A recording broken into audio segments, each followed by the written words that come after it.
చాలామంది ఆనందం ఎలా వస్తుందంటే బాగా డబ్బు సంపాదిస్తే వస్తుందంటారు. బాగా డబ్బు ఉన్న వాళ్ళు ఎవరినైనా మీరు చూడండి, వాళ్ళు ఎవరో ఆనందంగా లేరు. కోటీశ్వరులు ఉంటారు కదా మీ కళ్ళెదురుగా, వాళ్ళని కనుక్కోండి ఆనందంగా ఉన్నారేమో. కనీసం రెండో పూట తిండి తింటలేదు, చపాతీలు తింటారు. దిక్కుమాలిన బతుకంటే అదే.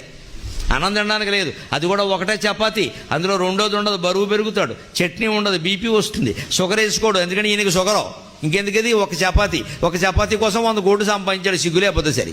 తినడానికి లేనప్పుడు, కట్టుకోవడానికి లేనప్పుడు, హాయిగా పడుకోవడానికి లేనప్పుడు, నిశ్చింతగా నిద్ర పట్టనప్పుడు ఆ 100 కోట్లు అవతల బారేసి ఆటో డ్రైవర్లో బతకడం నయం. ఆటో డ్రైవర్ మీరు గమనించండి, ఆటో డ్రైవర్ ఎలా ఉంటాడు. వాడు ఆటో అద్దెది, వాడు అద్దెకి తెచ్చుకుంటాడు, పొద్దున్నే వెళ్ళి తెచ్చుకుంటాడు. దానికి సాయంత్రానికి 200 300 కట్టాలి. సాయంత్రం వేసేసరికి వాడు 600 సంపాదిస్తాడు. 300 200 ఇక 200 మిగులుతుంది కదా, 100 శుభ్రంగా వేసేస్తాడు. వాళ్ళ లెక్క వాడిది. అంటే బాగా డబ్బు సంపాదిస్తే వస్తుందంటారు. బాగా డబ్బు ఉన్న వాళ్ళు ఎవరినైనా మీరు చూడండి, వాళ్ళు ఎవరో ఆనందంగా లేరు. కోటీశ్వరులు ఉంటారు కదా మీ కళ్ళెదురుగా, వాళ్ళని కనుక్కోండి ఆనందంగా ఉన్నారేమో. కనీసం రెండో పూట తిండి తింటలేదు, చపాతీలు తింటారు. దిక్కుమాలిన బతుకంటే అదే. అన్నం తినడానికి లేదు, అది కూడా ఒకటే చపాతీ, అందులో రెండోది ఉండదు, బరువు పెరుగుతాడు. చట్నీ ఉండదు, బీపీ వస్తుంది. షుగర్ వేసుకోడు, ఎందుకంటే ఈయనకి షుగరు. ఇంకెందుకది ఒక చపాతీ కోసం 100 కోట్లు సంపాదించాడు, సిగ్గులేకపోతే సరి.